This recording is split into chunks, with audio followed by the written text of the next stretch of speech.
بھیگی diary صفحہ number 5۔ آج پھر وہی پرانی یادیں دل کے دروازے پر دستک دے رہی ہیں۔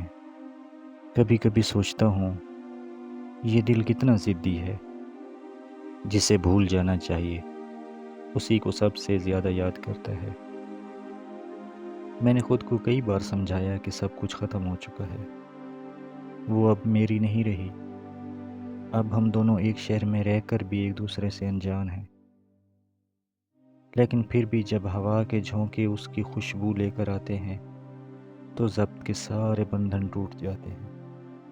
یاد ہے مجھے جب وہ چپکے ملنے آیا کرتی تھی، سب سے چھپ کر، کئی بہانے بنا کر۔ ہم گھنٹوں بیٹھ کر باتیں کرتے اور وقت جیسے رک سا جاتا تھا۔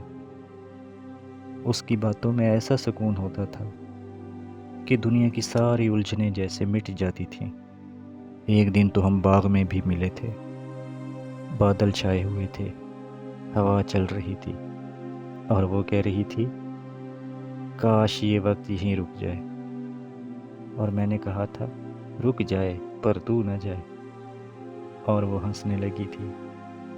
اس دن ہم نے ایک دوسرے کا ہاتھ پکڑ کر خاموشی سے جو باتیں کی تھیں وہ آج بھی لفظوں میں نہیں سمیٹی جا سکتی۔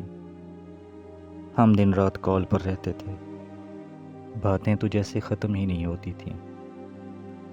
ایک ہیلو سے شروع ہونے والی کال کب اچھا اب رکھتی ہوں پر ختم ہوتی تھی، پتہ ہی نہیں چلتا تھا۔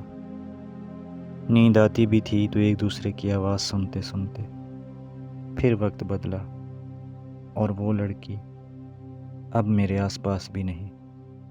ہم ایک ہی شہر میں رہتے ہیں، مگر اب نہ وہ لمحے رہے اور نہ وہ بے فکری۔ پہلے جو میری ناراضگی سے ڈرتی تھی، اب وہ میرے وجود سے بھی انجان ہے۔ جو میری آواز سن کر مسکراتی تھی، اب شاید میرا نام سن کر بھی کوئی اثر نہ ہو اسے۔ کبھی کبھی فون ہاتھ میں ہوتا ہے، نمبر بھی سامنے ہوتا ہے، مگر نہ کال کی ہمت ہوتی ہے نہ میسج لکھنے کی۔ آج بھی اسی کمرے میں بیٹھا ہوں جہاں کبھی وہ میرے سامنے بیٹھی ہوتی تھی۔ آج بھی اس کمرے میں اس کی ہنسی کی گونج سنائی دیتی ہے۔ کاش وہ لوٹ آئے، کاش ایک بار سب پہلے جیسا ہو جائے، بس ایک بار وہ پلٹ کر آ جائے۔ اس سے میرے دل میں وہی محبت ملے گی جو پہلے دن تھی۔ اب نہ وہ ملاقاتیں باقی ہیں، نہ وہ باتیں، نہ وہ روٹھنا منانا۔ اب بس یادیں ہیں جو ہر رات آنکھوں سے آنسو بن کر بہتی رہتی ہیں۔ یہ صفحہ ختم ہو رہا ہے، مگر یادیں ابھی شروع ہوئی ہیں جو رات بھر میرے ساتھ رہیں گی۔